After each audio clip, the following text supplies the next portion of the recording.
Simulan na po natin ang balitaan. Narito ang malalaki at makabuluhang balita ngayong araw. Headlines.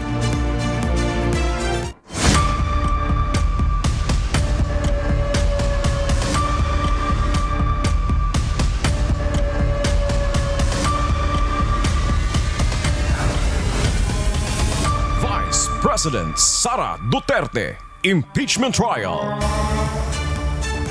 Sa ikasyam na araw ng impeachment trial ni Vice President Sara Duterte, hiniling ni Senator Judge Robin Padilla sa House Prosecution na iwasang maging one-sided o may kinikilingan sa paglilitis. Ginawa ni Senator Padilla ang pahayag habang kinwestiyon nito ang kredibilidad ng ilang testigo ng prosekusyon, kabilang ang mga opisyal ng National Bureau of Investigation o NBI, gayon din ang paggamit sa affidavit ni Arturo Las Cañas na anya'y may magkakasulungat na pahayag kaya maituturing itong hindi mapagkakatiwalaan.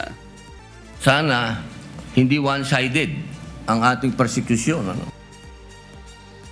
Sa isang pahayag pagkatapos ng pagdinig, nilinaw ni Senator Padilla na ang tinutukoy nitong one-sided ay ang pangangailangang maging pantay at makatarungan ang pagtalakay sa mga usapin sa impeachment trial. Git nito, ang hinihiling lamang nito ay fairness sa pagturing hindi lamang sa mga testigo kundi pati sa mga senator judge na sangkot sa mga usapin kaugnay ng paglilitis. Hataw Balita ngayon.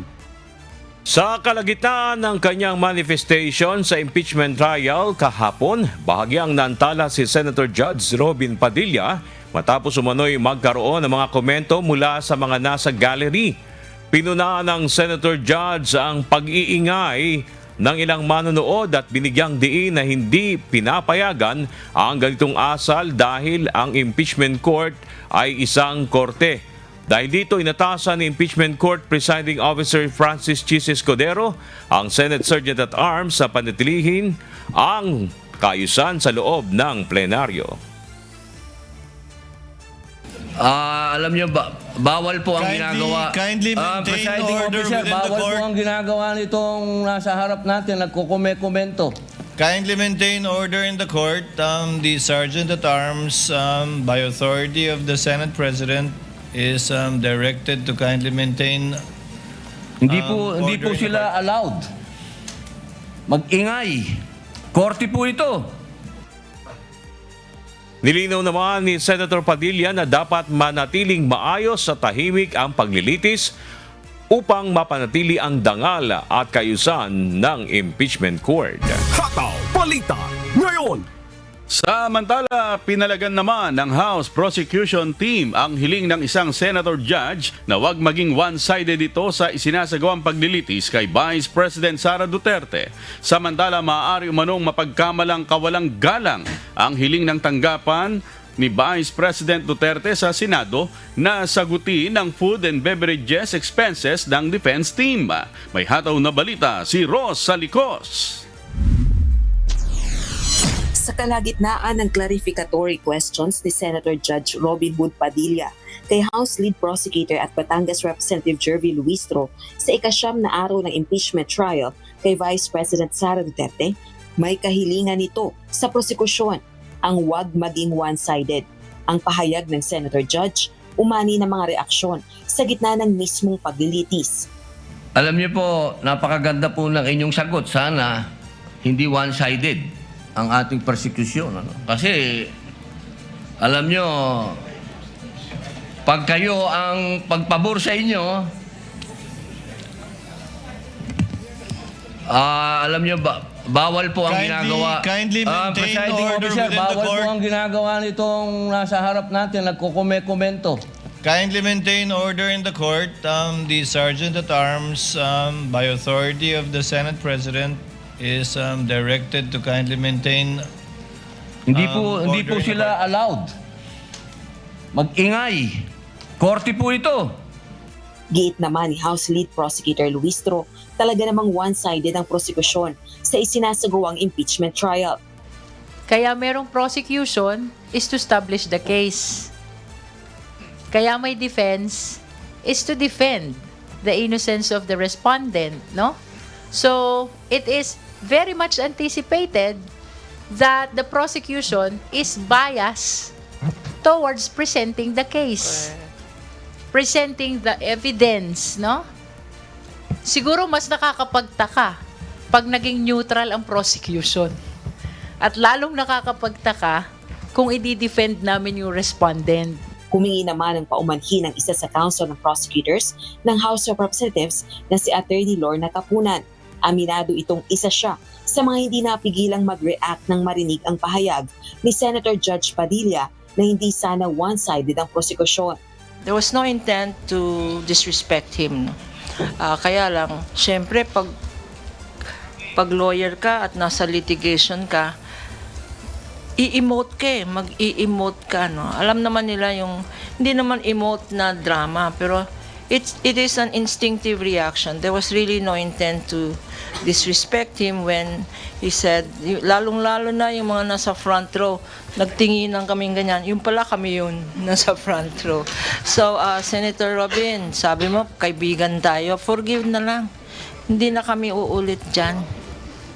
Pero, the prosecution really is for the prosecution. And the defense is for the defense.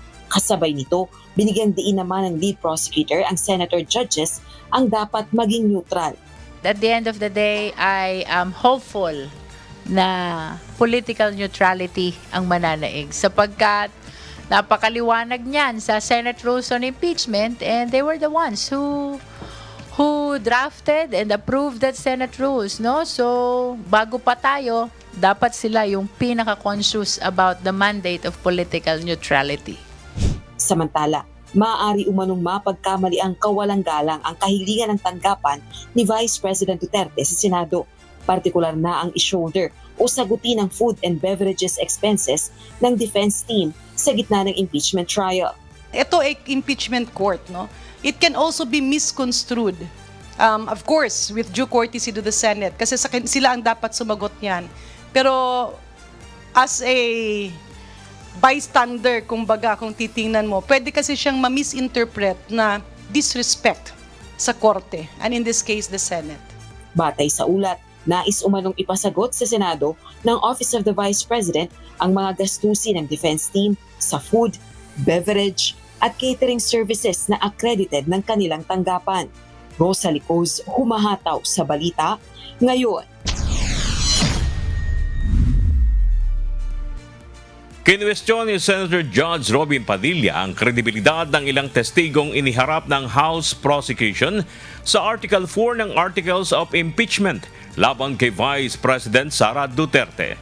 Tinanong ni Senator Padilla si House Lead Prosecutor Jervil Luistro kung maituturing o maaring ituring na hindi mapagkakatiwalaan ang isang testigong paulit-ulit na nagbabago ng pahayag na tumutukoy sa magkakasulungat ng mga salaysay ni Arturo Las Cañas. Partikular din na tinukoy ng senador ang dalawang testigo mula sa National Bureau of Investigation na sina Regional Director Jeremy Lotok at Senior Agent John Mark Calilong na kapwa umano na harap sa kasong perjury. Giit ni Senator Padilla, dapat mag-ingat ang prosecution sa pagpili ng mga testigo dahil ang nasa paglilitis ay ang pangalawang pangulong inihalal ng humigit kumulang 32 milyong mga Pilipino.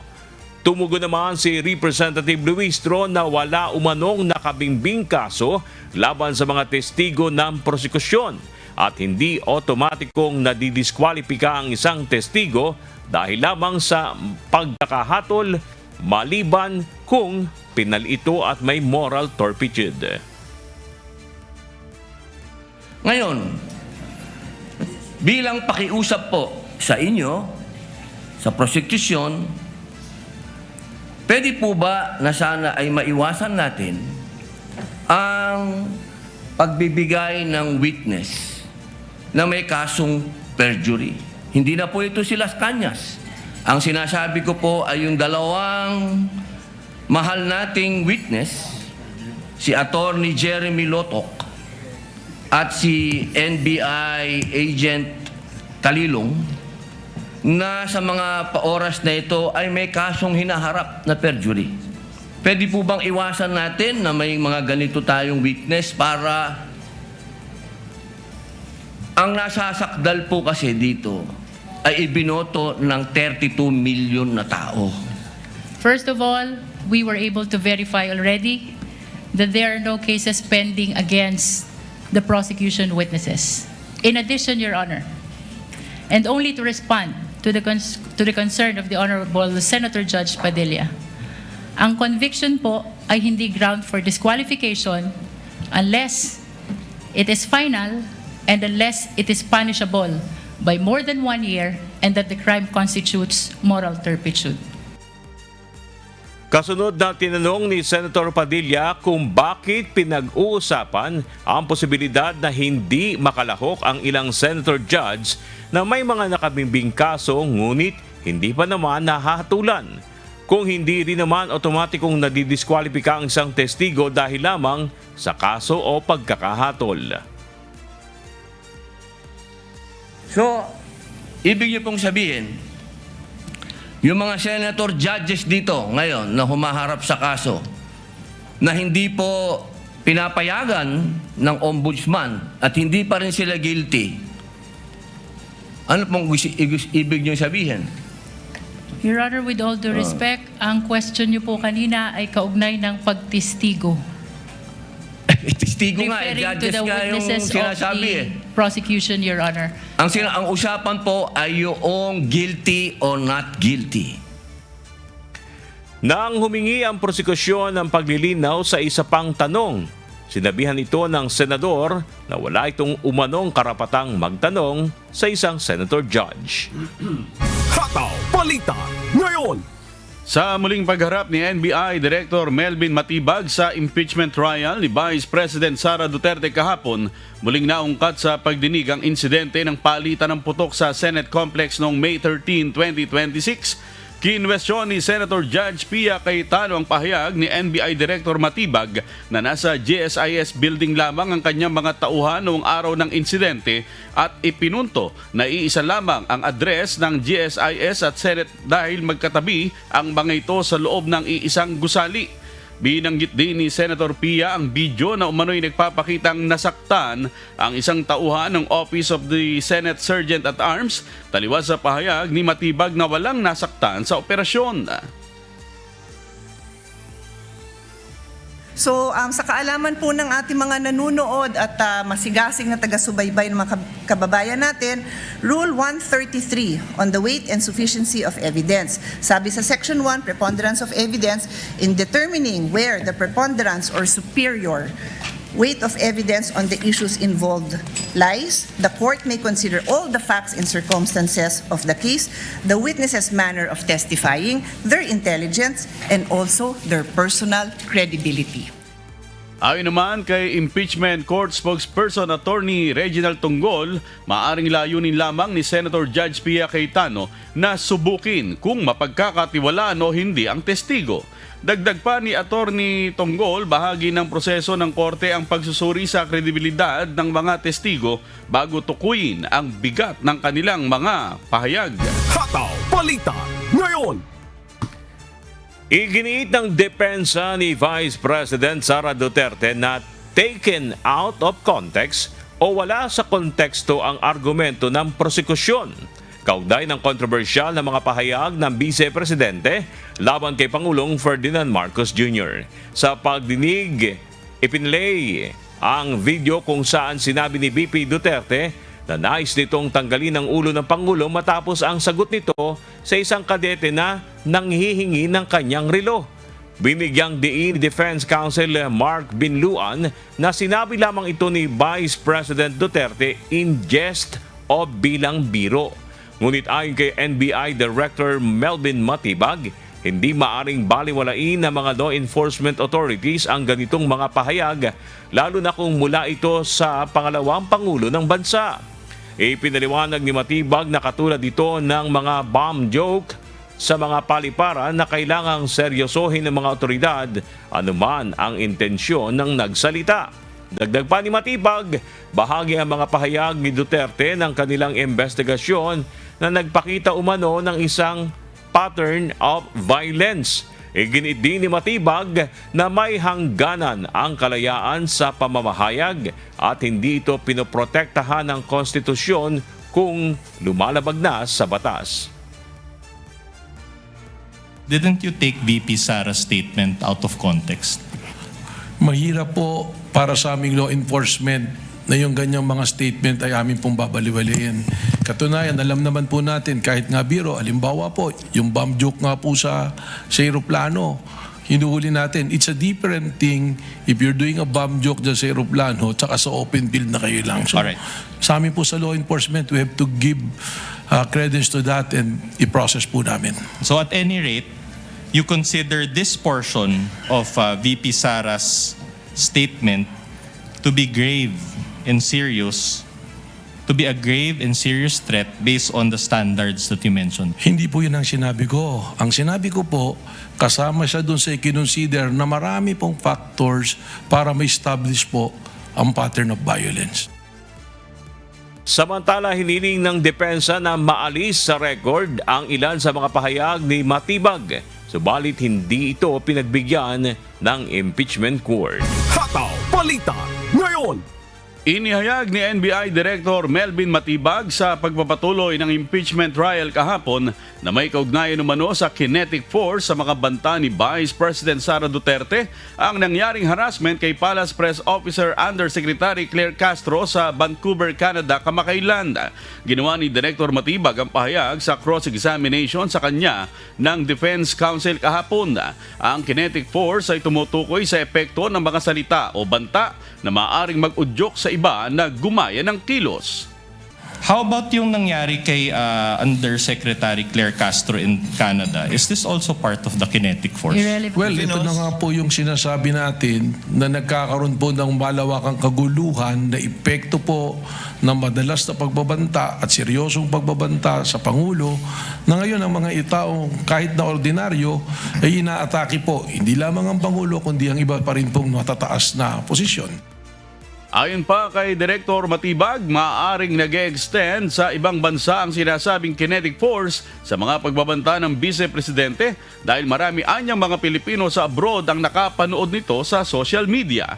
Nauna nang napabalita ang tungkol sa naranasang harassment nila Yusek Castro mula sa ilang mga Pilipino sa Canada kalinsabay ng official visit doon ni Pangulong Ferdinand Marcos Jr. noong July 1 hanggang July 4, 2026. Hataw Balita Ngayon.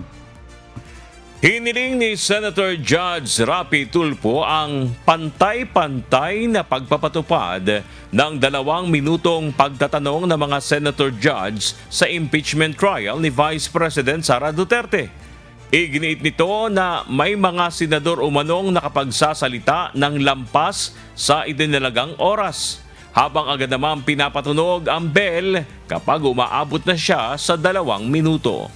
Bakit pag sa kabila pinapayagan sila 5-10 minutes? Bakit pag sa amin, sa majority, kinakat agad ni remind pagdating ng 2 minutes? I think nakakalata na kami. So dapat pag sinabing 2 minutes, 2 minutes. Pag sa amin sa majority, pag 2 minutes, pinipindot nito. 2-3 beses. Totoo yan. Pero pag sa minority, umabot na ng 5 minutes, 10 minutes. At meron akong record yan. Pinapayagan. Why? The Chair would like to point out that in the impeachment court, there is no majority nor minority. We are all senator judges. Inatasan naman ni Senate Impeachment Court Presiding Officer Francis Chis Escudero ang mga opisyal ng korte na mahigpit na ipatupad ang 2 minutong limitasyon sa lahat ng Senator Judge.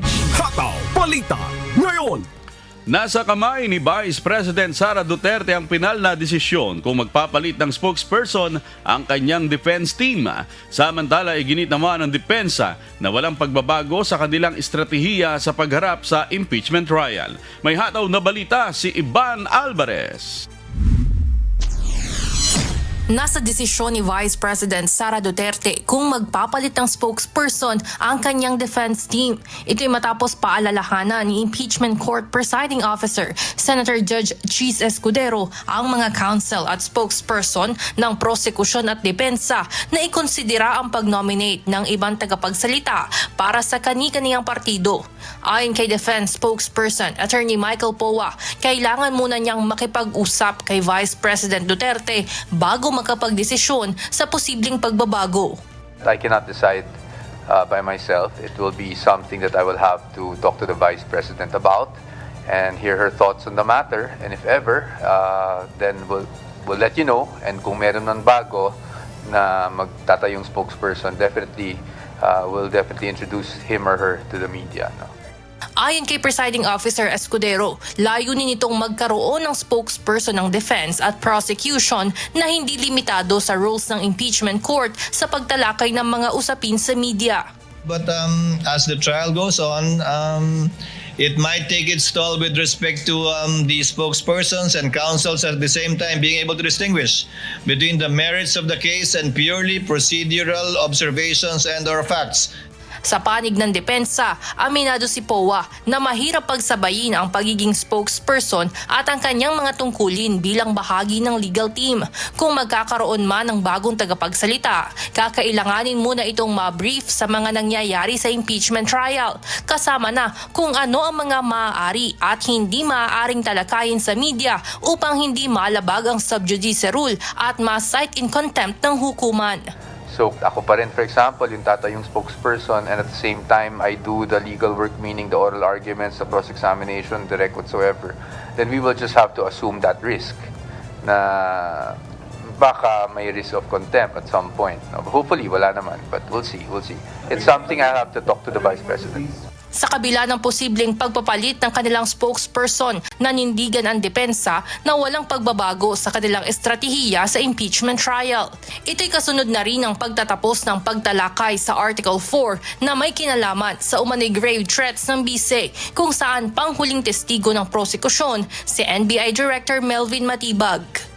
So sa amin, ang assessment namin, not just his testimony but even the testimonies of the other witnesses, consistent naman siya sa ina-anticipate natin. So wala po kaming pagbabago sa aming teorya, kumbaga ng kaso. Sa darating na Miyerkules naman, July 29, tatalakayin ang Article 1 na may kinalaman sa umano'y maling paggamit ng confidential funds ni VP Duterte.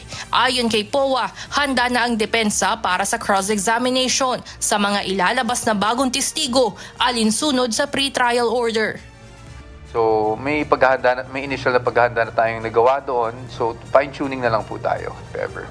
Ayon kay Poa, hindi niya po pwedeng isapubliko ang buong estratehiya ng depensa sa impeachment trial, lalo na at nasa kamay pa ng prosekusyon ang presentasyon at hindi pa dumarating ang yugto kung saan sila naman ang magpapakita ng mga ebidensya. Evan Alvarez, humahataw sa Balita Ngayon. Natapos na kahapon sa ika-9 na araw ng impeachment trial ang pagtatalakay sa ika-4 na article ng Articles of Impeachment o grave threats at inciting to sedition. Samantalang sunod nang sasalang sa paglilitis ang pagtalakay sa Article 1 o ang umano'y maanumalyang paggamit ng confidential funds ng Vice Presidente. May humahataw na balita si Jed Neresina. Natapos na ng House Prosecution Panel ang pagsusuri sa kanilang mga testigo para sa Article 4 ng Articles of Impeachment o ang kontrobersyal na assassination plot, grave threats at inciting to sedition ni Vice President Sara Duterte. Kasunod ito ng pagharap sa impeachment court ni National Bureau of Investigation Director Melvin Matibag na siyang huling testigo ng prosecution para sa nasabing artikulo. Dahil dito, ayon kay Attorney Reggie Tonggol, tagapagsalita ng korte, inaasahang sa darating na Miyerkules, July 29 ay masimulan na ang sunod na article of impeachment batay sa inilabas na pre-trial order ng Senate Impeachment Court. Article 1 ang pangalawang lilitisin. Ito ang naglalaman ng mga akusasyon hinggil sa umano'y anomalya sa paggamit ng confidential funds ng Vice Presidente. May mga days na maigse, may mga days na mahaba because there are witnesses listed in the witness list ng House Prosecution Panel na for authentication lamang, for document authentication lang. Kaya katulad ng mga land bank representatives, 2 po yung nakasalang sa atin next week. So doon sa 2 na yon, baka mabilis lamang po yung pagtatanong sa direct examination tsaka sa cross, or baka po kung authentication lang yun, baka stipulations lang po ang pwedeng mangyari, kaya maikli lang. So yun po yung mga possibility within the realm of possibilities. Base pa rin sa pre-trial order, 31 araw itong inaasahang tatalakayin sa impeachment court. I think mas mahaba-haba yun kasi mas maraming mga dokumento at ebidensya yung ipapalabas doon. Pero yung mga, kaya nakalista kasi lahat yun sa pre-trial order natin. So yung mga number of witnesses that they are going to call are very comprehensive. So kaya medyo mahaba-haba yung mga witnesses list natin doon. And the number of days na allotted for each witness. Sa July 29 na araw ng Miyerkules, magre-resume ang impeachment trial sa pangalawang Pangulo. Ito na ang ika-10 araw ng impeachment kung kailan nakatakdang ihaharap ang unang 2 testigo ng prosecution sa aligasyong maling paggamit ng confidential funds laban kay VP Sara Duterte. Jed Neresina, humahataw sa balita ngayon. Sa iba pang balita, tiniyak ng Department of the Interior and Local Government o DILG na nakalatag na ang lahat ng security measures na ipatutupad para sa pagdaraos ng ikalimang State of the Nation Address o SONA ni Pangulong Ferdinand Marcos Jr. sa darating na July 27. Ayon kay DILG Secretary John Vic Remulla, nakadeploy na ang nasa 20,000 police force at handa na rin sila sa anumang contingencies. Simula sa Biyernes, July 24 ay isa sa ilalim na sa full alert status ang National Capital Region Police Office o NCRPO. Sa kabila nito, siniguro ng NCRPO na magpapatuloy pa rin ang kanilang regular na anti-crime measures at police patrols. Kasama sa mga maigpit na babantayan ng pulisya ang mga lugar na maaaring pagdausan ng mga protesta gaya sa labas ng Batasang Pambansa, EDSA People Power Monument, Malacanang, Liwasang Bonifacio, labas ng Senado at maging ng US Embassy. Hataw Balita ngayon. Muling nanguna si Vice President Sara Duterte sa mga napupusuan na presidential candidate para sa May 2028 elections. Batay sa resulta ng pinakabagong Pulse Asia Survey na isinagawa mula June 28 hanggang July 3 at July 6 ngayong 2026, lumabas na 49% ang mga Pilipino o ng mga Pilipino ang nagsabing pabor sila sa pagtakbo ni VP Sara bilang susunod na presidente. Sinundan naman ito ni dating Vice President at ngayon Naga City Mayor Leni Robredo na nakakuha ng 26%. Habang pangatlo naman si Senator Rapi Tulfo na may 14%. Kasama rin sa mga lumabas sa survey na napipisil sa presidential candidate sina DPWH Secretary Vince Dizon at Baguio City Mayor Benjamin Magalong na kapwa ang nakakuha ng tig 1%. Habang 0.1% na naman ang para kay MMDA General Manager Nicolas Torre III. Nilinaw naman ng Pulse Asia Research na ang kanilang ulat ng Bayan Survey ay isinagawa independently at hindi kinomisyon ng anumang political party.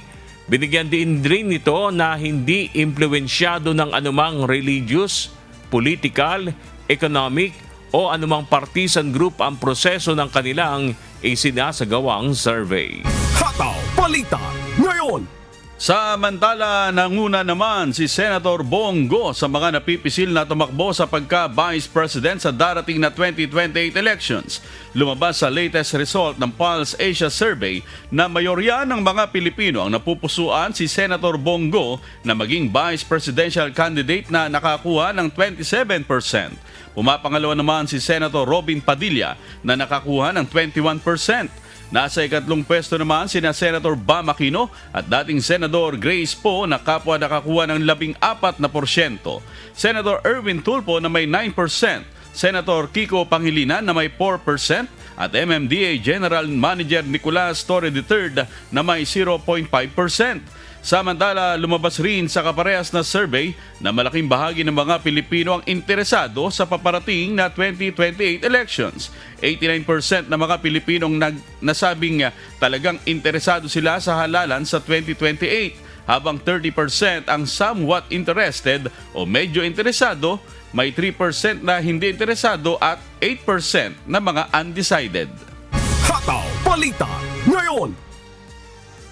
Kapananguna sina Senator Robin Padilla at Pasig City Mayor Vico Soto sa mga napipisil na tumakbo sa pagkasenador sa darating na 2028 elections. Batay sa resulta ng pinakabagong Pulse Asia Survey, nanguna si Senator Robin Padilla sa senatorial preferences para sa 2028 elections na nakakuha ng 48.4%. Sinundan ito ni Pasig City Mayor Vico na nakakuha ng 47.9%. Pangatlo sa ranking si Senator Rapi Tulfo, pang-apat si Senator Alan Peter Cayetano, sinusundan ni Senator Loren Legarda, dating Senador Manny Pacquiao, pang-pito si Makati City Mayor Nancy Binay, pang-walo si Education Secretary Sani Angara, ika-siyam si Senator Mark Villar at nasa ika-10 pwesto ang TV at radio personality na si Ben Tulfo. Samantala, naglalaro naman sa rank 11 hanggang 21 sa senatorial preferences sina Senator Jinggoy Estrada, TV personality na si Willie Revillame, Senator Chis Escudero, dating Congressman Mike Defensor at dating DILG Secretary Mark Rojas, Cabinet Secretary Benhur Avalos Jr. at TIESA COO Mark Lapid. Isinagawa ng Pulse Asia ang bagong survey mula June 28 hanggang July 3 at 6, 2026 sa 2,400 respondents sa buong bansa. At para sa mga balita sa iba't ibang panig ng mundo, narito ang ating global correspondent na si Jack De Ocampo mula sa Chester, United Kingdom.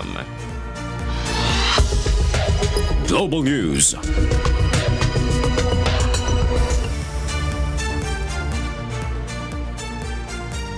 Magandang umaga sa iyo, Bernard, at good morning sa ating mga kasambahay. Narito ang ating Global News. Hindi pa tapos si US President Donald Trump sa pag-atake sa mahalagang pasilidad ng Iran sa kabila ng ulat na umaabot na sa $37.5 billion ang nagagastos ng Estados Unidos sa nagpapatuloy na digmaan.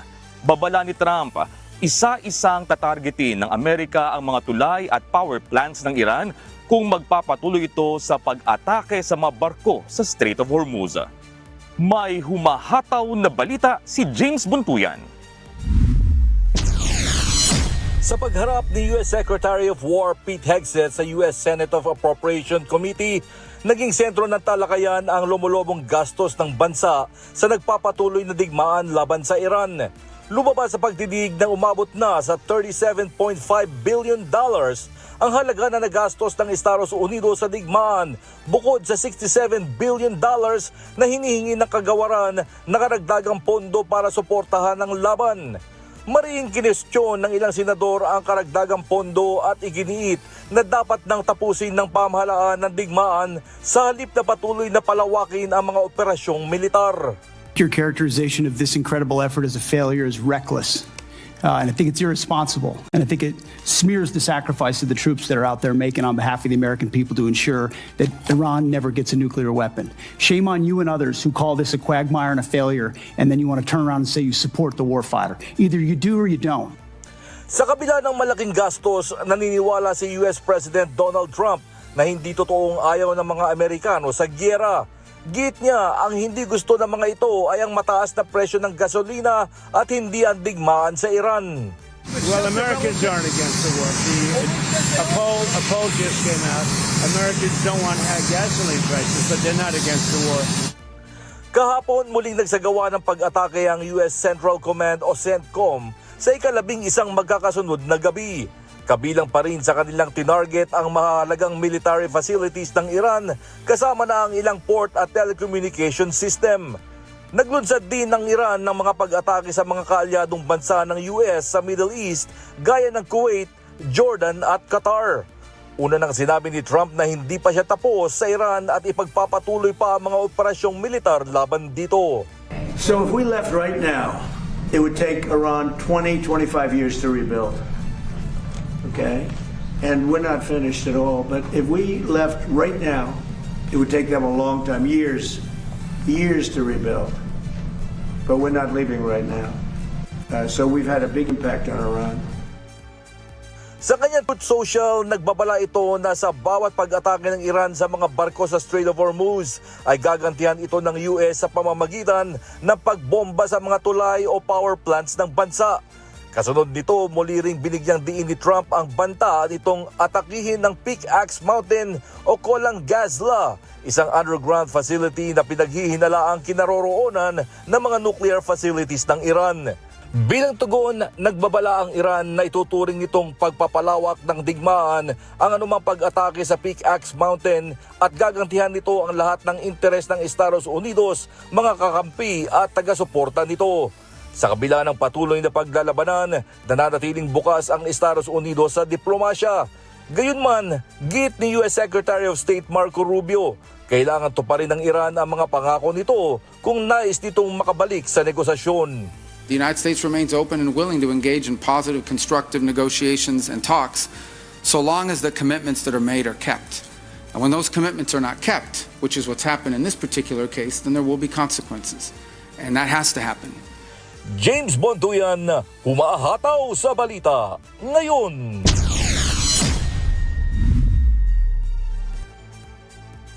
Nananawagan ang pamahalaan ng Lebanon para sa tuluyang pag-alis ng mga puwersa ng Israel sa timog na bahagi ng kanilang bansa. Kasunod ito ng pagpupulong ni Lebanese President Joseph Aoun at US President Donald Trump kung saan muling tinalakay ang pagpapatupad ng kasunduang isinusulong ng Amerika na inaasahang pagpapanumbalik ng kapayapaan sa rehiyon. Narito ang hataw na balita. Binisita ni Lebanese Prime Minister Nawaf Salam ang bayan ng Zoutar al-Gharbia kung saan ipinadala ang ilang sundalong Lebanese matapos ang partial withdrawal ng puwersa ng Israel alinsunod sa kasunduang sinuportahan ng Estados Unidos. وهيدي اليوم لحظة وطنية تحمل أبعاد سياسية ومعنوية كبيرة لأنه بتمثل هي بداية الانسحاب الإسرائيلي من أرضنا. نحن من البداية أكدنا أنه هدفنا هو الانسحاب الإسرائيلي الكامل من كل. Ayon kay Salam, hindi pa tapos ang misyon ng pamahalaan dahil layunin nitong matiyak ang ganap na pag-alis ng mga puwersa ng Israel. Kasabay nito ay ang paghahanda para sa ligtas na pagbabalik ng libu-libong residente sa kanilang mga tahanan matapos ang matinding labanan sa pagitan ng IDF at grupong Hezbollah. لحتى وقوى الأمن أنه تحمي أهلنا العائدين مثل ما اليوم بدأ ينتشر الجيش. نحن بدنا نستكمل عملية فتح الطرقات، إزالة الركام وتأمين الخدمات الأساسية حتى يتمكنوا أهلنا من العودة بأمان وكرامة لبيوتهم، لقراهم، لمنازلهم. Kahapon, nakipagpulong si Lebanese President Joseph Aoun kay US President Donald Trump sa White House kung saan muli nitong iginiit na mahalaga ang ganap na pag-alis ng mga tropa ng Israel upang maibalik ang katatagan at ganap na soberanya ng Lebanon. Hiningi rin nito ang suporta ng Estados Unidos upang matiyak na susunod ang Israel sa mga nakatakdang punto sa napirmahang kasunduan para sa kaligtasan ng mga Lebanese. With the support of President Trump, and we spoke on the phone, and I told him I need two things from you: political support and supporting of the law. which is the LAF, is the most trusted institution in the country, and it has the most powerful weapon, which is the trust of the public. And like any armed forces in the world, the Lebanese armed forces is the backbone of security and stability. We need to support the LAF maintain the country safe and stable. Sa panig naman ng Estados Unidos, nangako si Trump na tutulong ang Washington sa pagbangon ng Lebanon at sinabing pag-aaralan din ang pagtulak sa ganap na pag-urong na mapuwersa ng Israel. And we're going to help it. We're going to help it a lot. We have some very concrete plans already in store for that, with others going in and helping. But they're also becoming much more self-sufficient. Inanunsyo rin ni Trump na papayagan ng muling makalipad ng direkta sa Lebanon ang mga airline ng Estados Unidos higit 4 na dekada matapos itong suspindihin. Inaasahang makatutulong ang nasabing hakbang para makahikayat ng mas maraming turista ang Lebanon na magkakaroon ng positibong epekto sa ekonomiya ng bansa. Samantala, nananatiling komplikado ang pagpapatupad ng kasunduan matapos iulat ng Lebanese Army na nagpakawala ng mga warning shots ang mga puwersa ng Israel habang nagde-deploy ang mga sundalo nito sa isang pilot zone. Giit naman ng Israel, babala lamang ang mga ito dahil pumasok umano ang mga sundalo ng Lebanon sa labas ng itinakdang lugar. Jack De Ocampo, humahataw sa balita ngayon.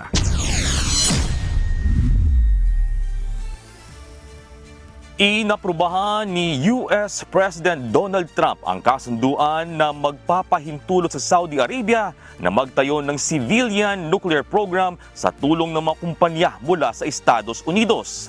Sa ilalim ng 30 taong kasunduan, papahintulutan ng Saudi na makapagsagawa ng uranium enrichment para sa nuclear power plants. Bagamat dadaan muna ito sa magkasamang pag-aaral ng Washington at Riyadh. Nagpahayag naman ng pangamba ang ilang eksperto at mga opisyal sa Israel dahil maaari umunong maging daan ng programa sa pagbuo ng nuclear weapon sa hinaharap.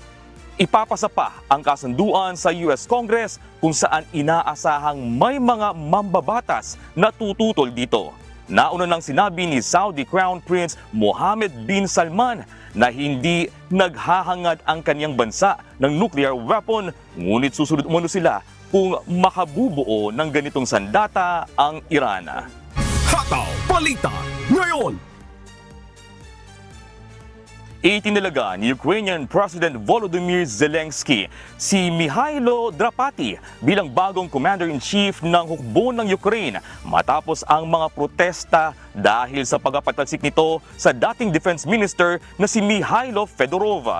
Papalitan ni Drapati si Alexander Syrsky na matagal nang binabatikos dahil sa umunoy lumang estilo ng pamumuno at kawalan ng pagpapahalaga sa mga namatay na mga sundalo.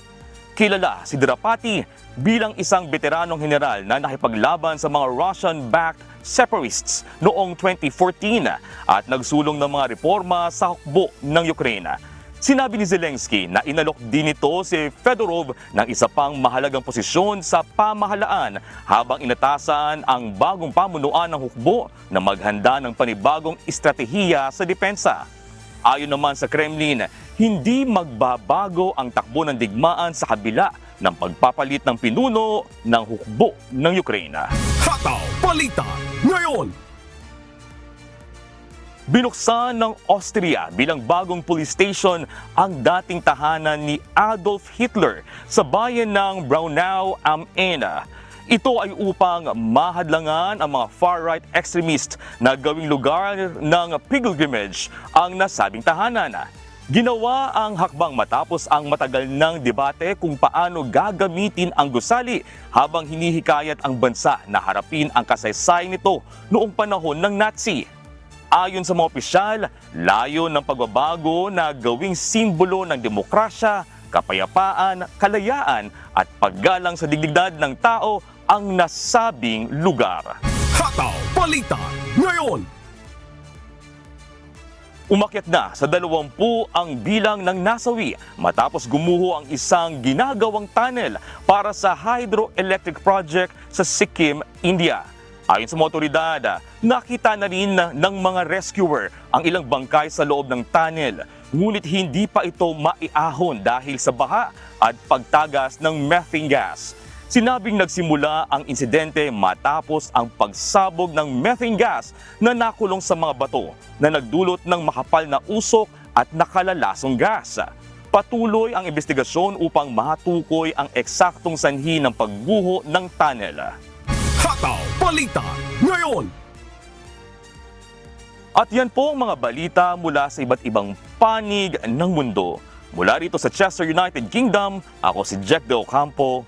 Magandang araw. Weather News.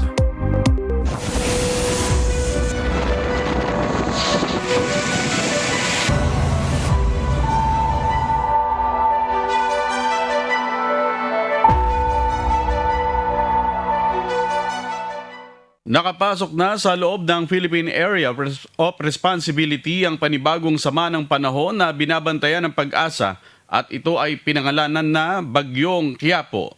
Sa ngayon ay nakataas na ang wind signal number 1 sa ilang lugar sa Northern Luzon. At para sa iba pang detalye kaugnay sa Bagyong Quiapo, narito ang update mula sa Pag-asa Weather Forecasting Center.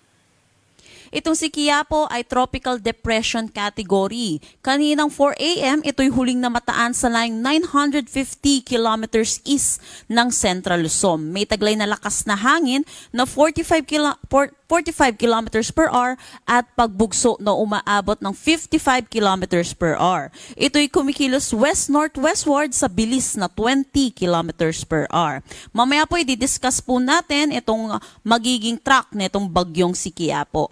Para sa ngayon, meron tayong southwest monsoon na nakakaapekto dito sa western section ng Southern Luzon, Visayas at buong Mindanao. Kaya inaasahan po natin makakaranas po ng mga pag-ulan ang ilang areas po dito po sa ating Visayas at buong Mindanao pati na rin dito sa may Palawan.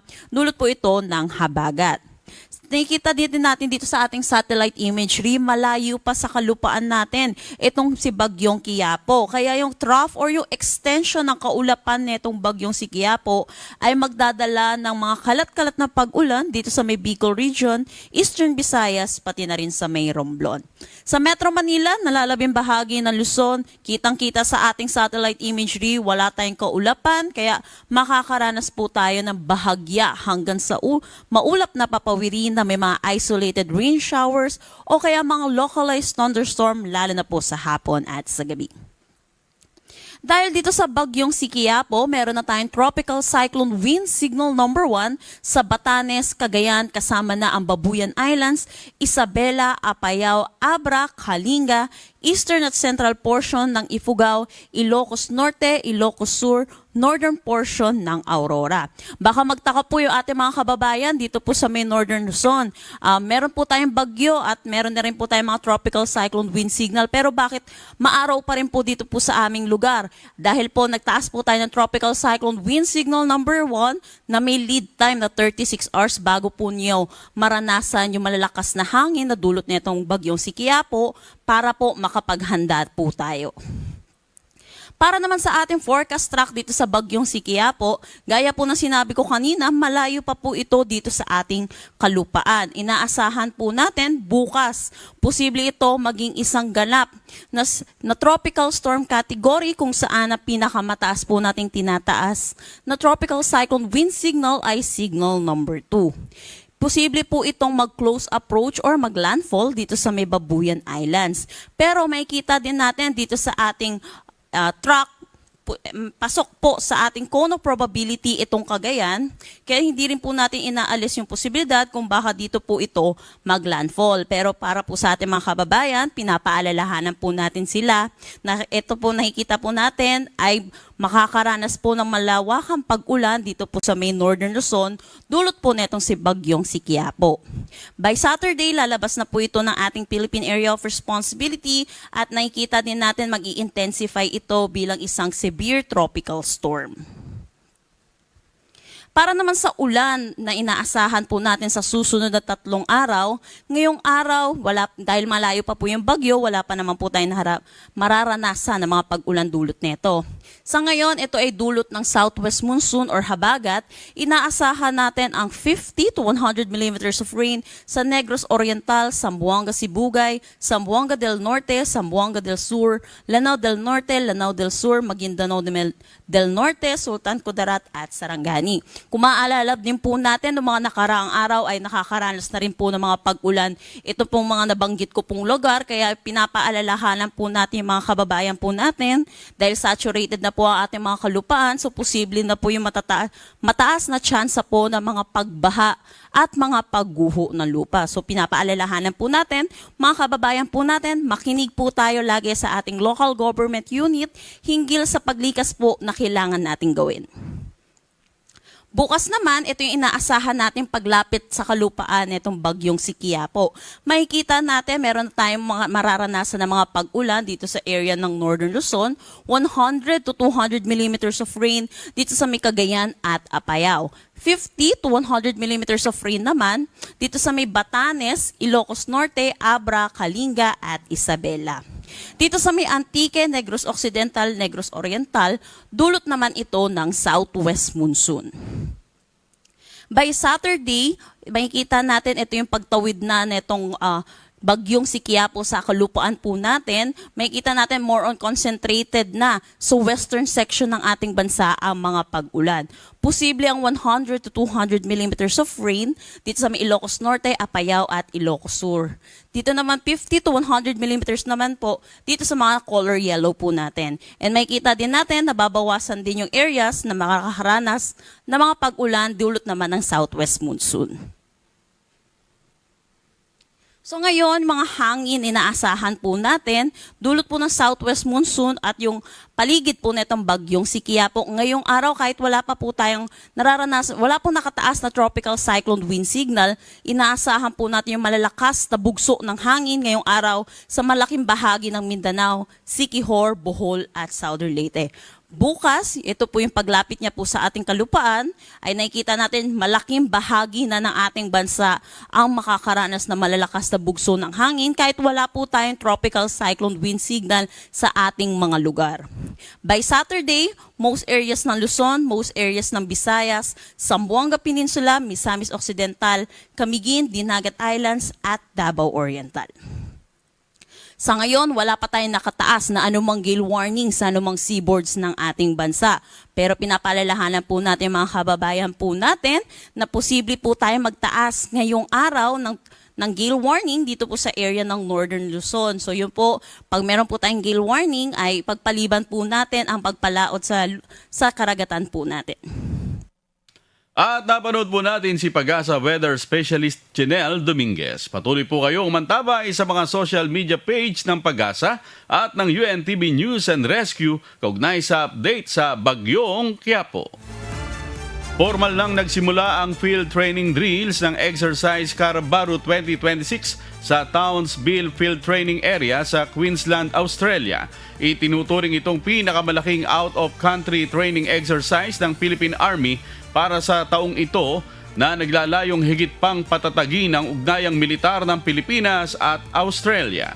Si Ryan Lacanlale, humahataw. Sumalang na sa field training drills nitong July 21 ang 1st Brigade Combat Team ng Philippine Army, kasama ang 1st Brigade ng Australian Army at ang US Marines bilang bahagi ng opisyal na pagsisimula ng Exercise Carabaru sa Queensland, Australia. Ito ang itinuturing na pinakamalaking pagsasanay ng hukbong katihan sa labas ng bansa ngayong 2026 na naglalayong isulong ang modernization trust at capability development sa pakikipagtulungan sa mga banyagang kaalyado. Hango ang pangalang Carabaru sa Carabao at Kangaroo, mga hayop na sumasagisag sa lakas, katatagan at liksi ng Pilipinas at Australia.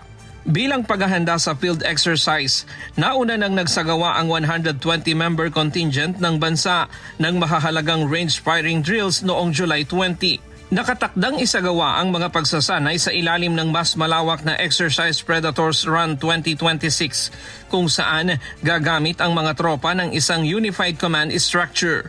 Sa ilalim nito, sinusubukan ang konsepto ng employment ng isang light dismounted brigade na nakatuon sa complex maneuvers, dismounted tactics at operasyon sa restricted terrain na magtatapos sa isang defensive live fire scenario. Ayon kay Colonel Louis De Maala, ang Chief Public Affairs ng Philippine Army, ang Carabaru 2026 ay malinaw na patunay ng commitment ng bansa na paigtingin ang matagal na nitong security partnership sa Australia at iba pang coalition forces. Layo ng estratehikong pakikipagtulungang ito na palakasin ang interoperability ng dalawang ground forces sa ilalim ng iisang layunin. Ryan Lacanlale, humahataw sa Balita Ngayon.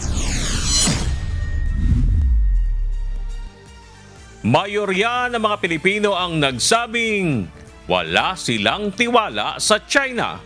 Base sa resulta ng isinagawang tugon ng masa survey ng Okta Research Group para sa second quarter ngayong 2026. Lumabas na 64% ng mga Pilipino ang diskumpiyado o hindi nagtitiwala sa China. May 14% na nagsabing nagtitiwala at 21% na mga undecided. Ayon sa Okta Research, isinagawa nila ang survey kalinsabay ng komemorasyon sa ika-10 anibersaryo ng 2016 arbitral ruling sa West Philippine Sea. Dagdag pa ng Okta Research, ipinakikita rin sa resulta ng survey na mas marami ng mga Pilipino ang responsive o mas tumutugon sa usapin ng West Philippine Sea na matagal nang inaangkin ng China.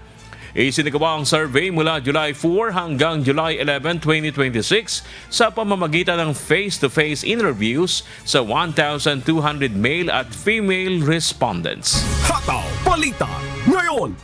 Personal na dinalaw ni Department of Migrant Workers Secretary Hans Leo Kakdak ang naulilang pamilya ng nasawing tripulante sa Black Sea dahil sa drone attack. Bukod sa pakikiramay, nagpabot rin ng tulong ang gobyerno sa pamilya ng biktima. Tiniyak naman ang kalihim na ginagawa na ng pamahalaan ang lahat ng paraan upang agad na maiuwi sa Pilipinas ang labi ng nasawing marino, habang inaasikaso na rin ang ahensya na mapalawig ang bakasyon ng kapatid ng biktima na nagtatrabaho sa Dubai at sasagutin ang kanyang pamasahe pauwi ng Pilipinas. Gayon din ang pasalubong at paghahatid sa isa pa nilang kapatid na marino. Para naman sa mga naiwang anak ng biktima, sila itutulungan ng DMW at OWA na makapaghanap ng trabaho habang ang iba naman ay susuportahan sa kanilang pag-aaral. Hataw Balita Ngayon.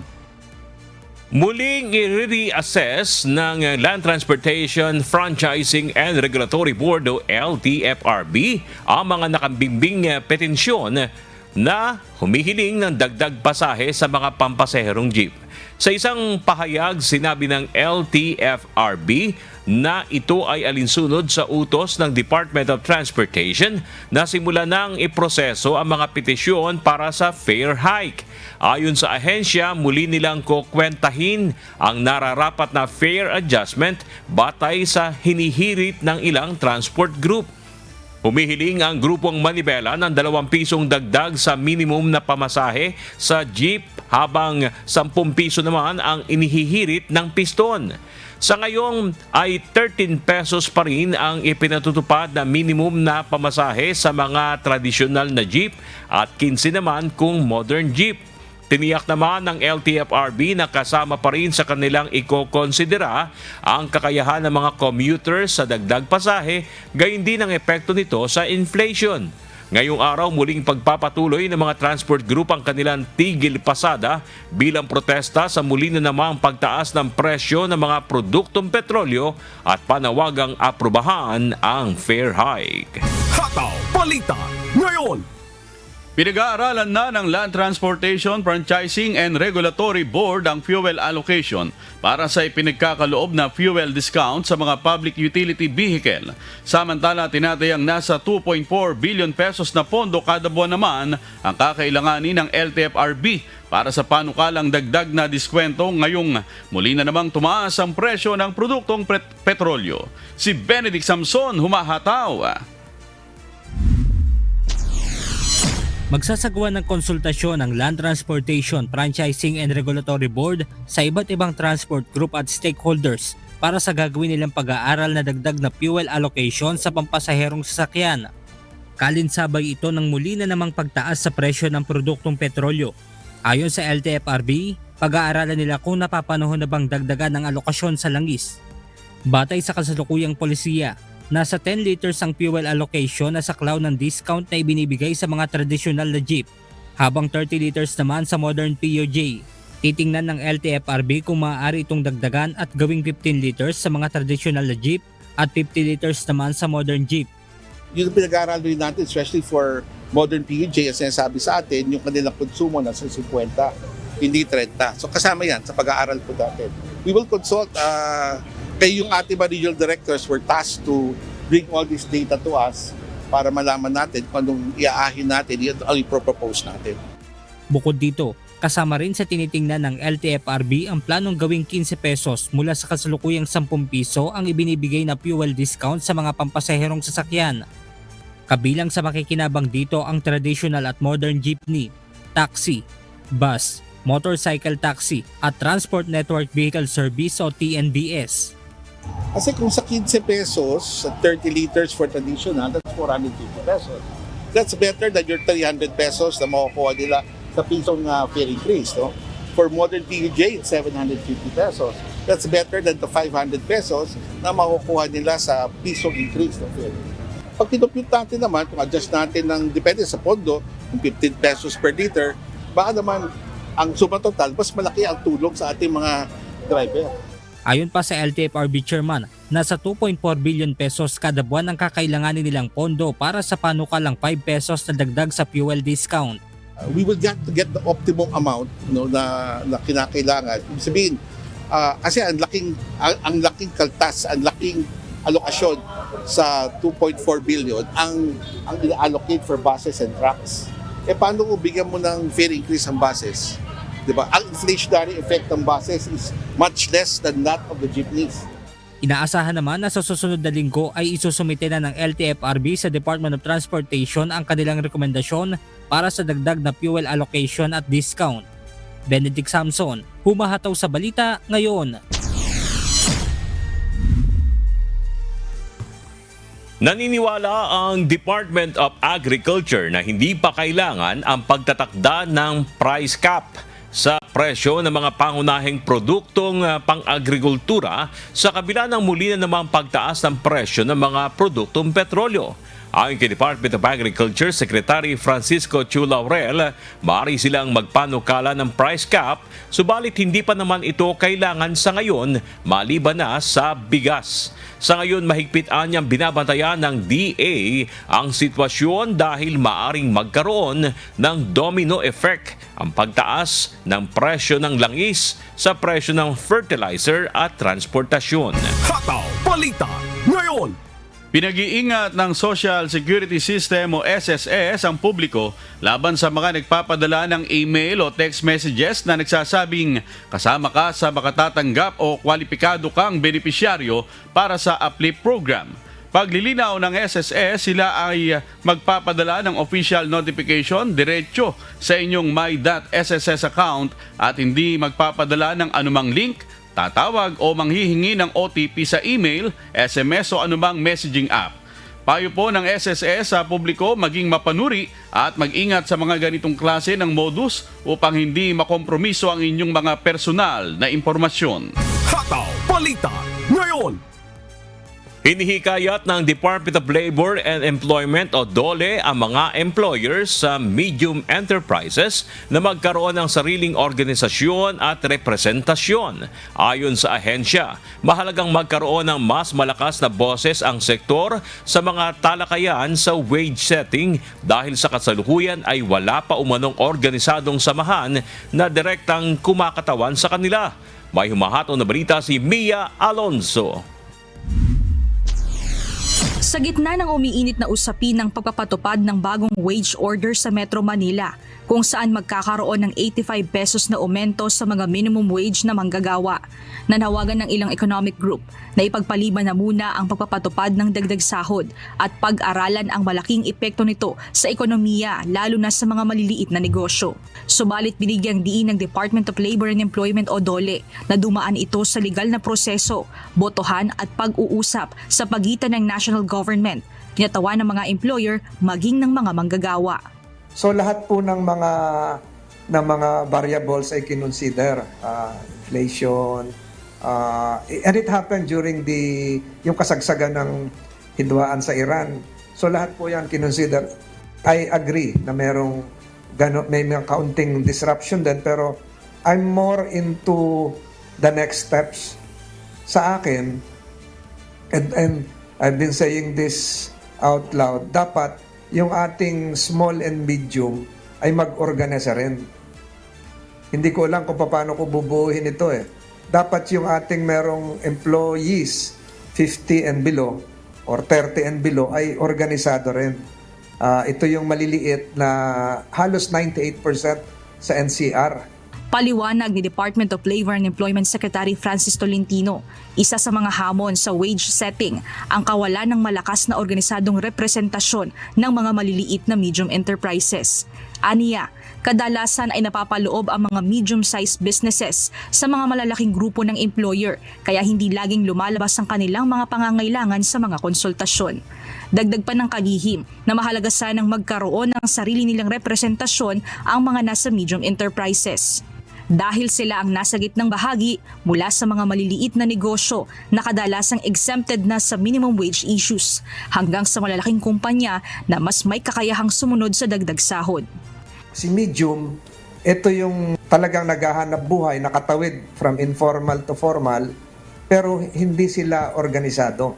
Wala pa kayo naririnig na organisadong samahan ng medium enterprises. Kahit sa ang sektor sa buong Pilipinas, sa employer side at sa employees. Ako nga yun lagi nagsasabi na naging bahagi lang sila na, huwag na magalit sa akin, bahagi lang sila ng ECOP, pero dapat meron din sila na sariling samahan. Sa ngayon, nilinaw ng DOLE na magpapatuloy ang unang tranche ng wage increase sa Metro Manila sa July 25. Bagamat nakikita ng ahensya na nasa 94% ang compliant rate sa Metro Manila, sinabi nito na maaaring magkaroon ng criminal liability ang mga employer na hindi susunod sa wage order na inilabas. Para naman sa mga medium enterprises na mayroong 15 pababa na mga empleyado at hindi kakayani na magpatupad ng dagdag sahod, maaari silang mag-file ng exemption sa loob ng 75 araw mula sa implementasyon ng wage order. Mia Alonso, humahataw sa Balita Ngayon.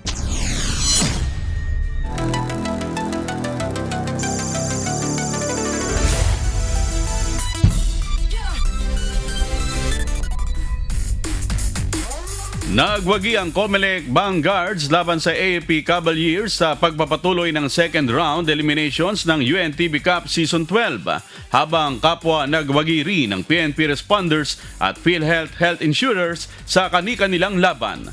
May humahataw na balita si Bernard Dadis.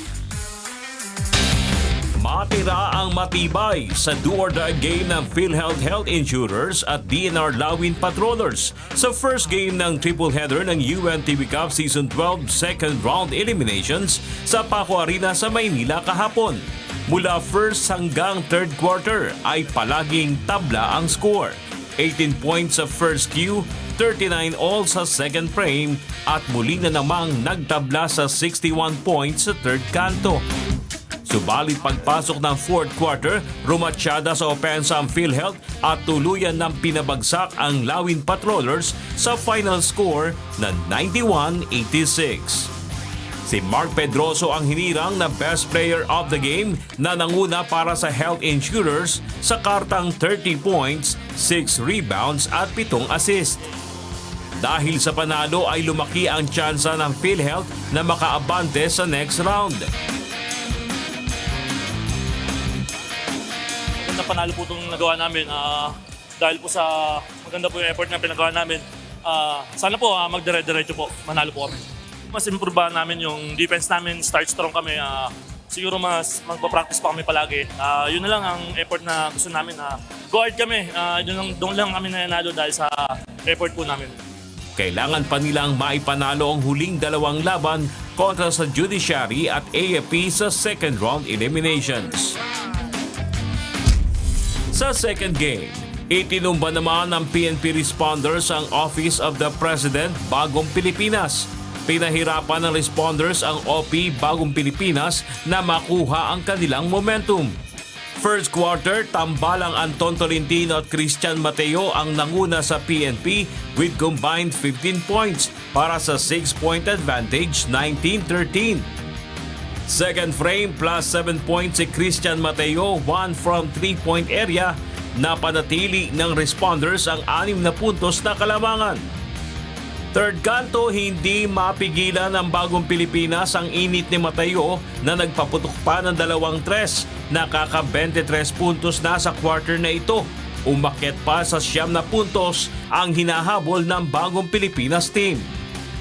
Last and final quarter, nabigo na ang koponan ng Office of the President na pusasa ng PNP responders hanggang sa maubos ang oras sa final score na 83-71. Gaya ng inaasahan, best player of the game si Christian Mateo na may 26 points at 3 boards. Sinabi lang sa amin ni Coach Harold, ni Sir Bong, enjoy lang. Magsipag lang sa ensayo sa papagawa sa amin na Coach. At sa third game, umarangkada naman sa team standings ang Comelec Vanguards pagkatapos ng come from behind win kontra sa AFP Cavaliers. First quarter, lamang ang AFP ng 6 points sa pangunguna ng kanilang wingman na si Sergeant Darwin Cordero, scoring 9 points, 14-20. Second frame, nakadikit ang Comelec with Clarence Perez scoring 10 points off the bench. 3 puntos na lang ang hinahabol ng Vanguards, 42-45. Third quarter, bumwelta ang Gunners ng Cavaliers at muling iniangat sa 6 na puntos ang kanilang abante, 59-53. Final quarter, nag-step up sina Vince Corrador at Marius Martinez na may combined 24 points para agawin ang momentum sa AFP at kunin ang panalo sa final score na 85-82. Best player of the game si Marius Martinez na kumamada ng 20 points, 2 rebounds at 1 steal. Alam naman natin yung AFP parang condition palagi may practice sa health nila. Kaya yun, hirap sila kalabanin. Dahil sa panalo, umakyat sa team standing sa third place ang Comelec, pang-5 ang AFP, habang ang PNP umakyat sa second spot at ang OP Bagong Pilipinas ay nanatili sa ika-6 na pwesto. Sa kabila ng panalo, nasa ika-7 pwesto pa rin ang PhilHealth na nanganganib na ma-eliminate kung hindi may papanalo ang last 2 games sa second round eliminations. Bernard Dalis, humahataw sa balita ngayon.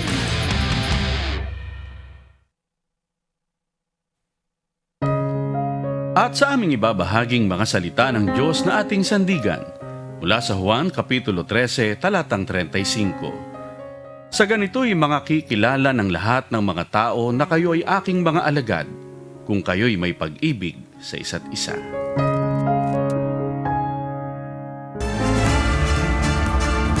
At yan po ang makamahataw na balita ngayong umaga ng Huwebes, ika-23 sa buwan ng Hulyo 2026. Ako po inyong amigo, Sherwin Kulubong.